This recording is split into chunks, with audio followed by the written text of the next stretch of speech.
Eta oraintxe bertan, greba feministako kidea, kale jirakoak badoaz, zuei bisita egin dizuete, ze modu sartu duzue bisita?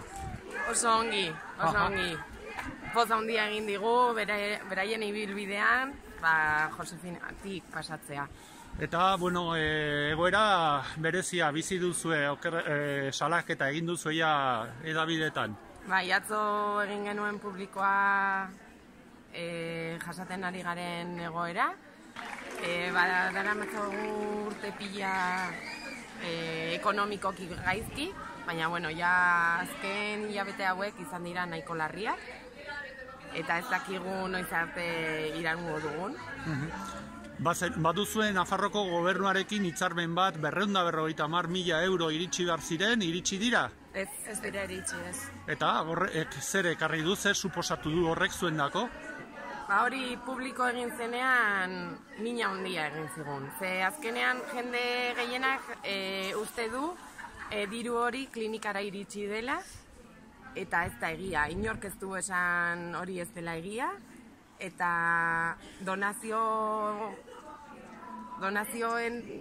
alde hortan mina handia egin digu. Ze jendea suposatzen du, klinikakoek badute dirua, ze gobernuak diru laguntza eman die.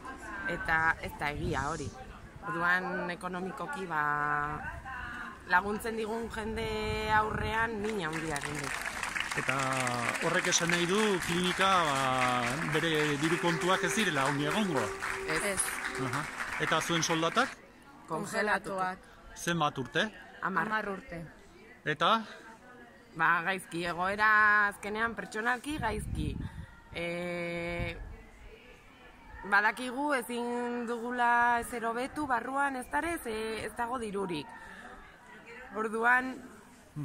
Nafarroko gobernuak hitzarmena baldin badu eta ez badu dirua eman, reklamatu beharko da, edo zer? Reklamatuta dago, nik uste askotan, baina beti esan digute gelditu izan dela diru hori en intervenciones. Beraie daukate prozesu bat bezala eta desde intervenzio alde horretatik beti hori. Hor gelditu da, ez da iritsi.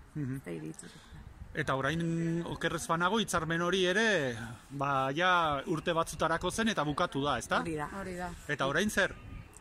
Orain esperoan. Suposatzen da abenduan sinatuta ibili beharko genukela ja kontzertu berria, baina ez da iritsi, eta ez dakigu noiz iritsiko den. Edo iritsiko den. Eta orduan zer deialdi egiten duzu enpresa batzordetik?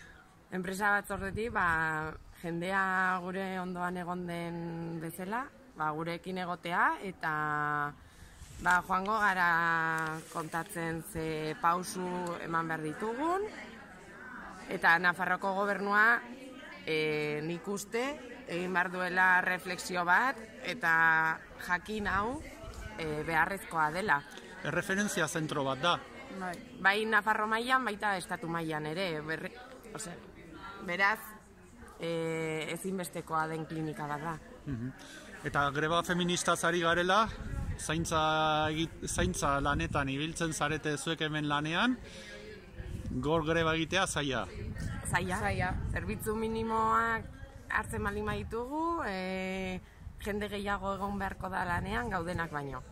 Beraz, erabaki genuen 15 minutuko paro bat egitea eta kointziditzea ere kale jirarekin. Eta guretzat polita izan da momentu hori.